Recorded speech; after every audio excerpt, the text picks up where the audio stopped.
Hey, my name is Dimi. I'm a bartender and an instructor at European Bartender School, where I train students every day to become the best bartenders they can be. We've created these episodes for you to learn some tips and tricks to have a taste of what it's like to be a bartender. Let's go!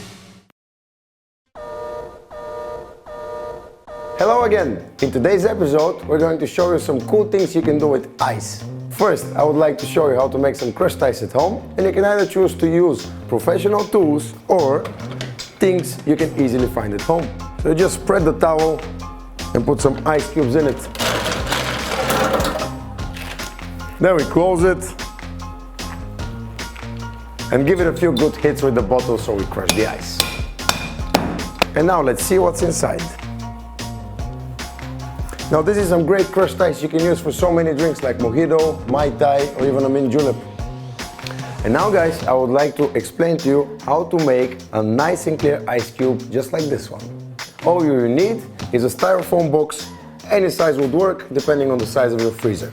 All you will need to do is fill it up with some water and then put it in your freezer. But remember, do not put the lid on, because then it will be able to freeze down, pushing all impurities of the water to the bottom. And then you turn this into this. But no matter how beautiful this big piece of ice is, it will not fit in any of our glasses. So now we need to cut it.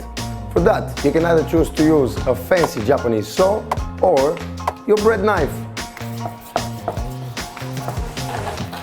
So now I'm going to break it in little pieces so we can use it in our stirring glass. Normally I would use an ice pick and a hammer, but if you don't have them, you can just take a bread knife and an empty bottle.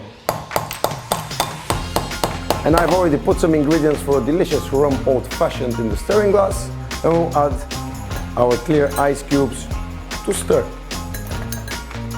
And now we need to stir our drink to cool it off and dilute it. And this was our ice episode. Thanks for watching and see you next time. Hey guys, click here if you want to learn more about European Bartender School, or click here if you want to watch more videos. Oh. Cheers!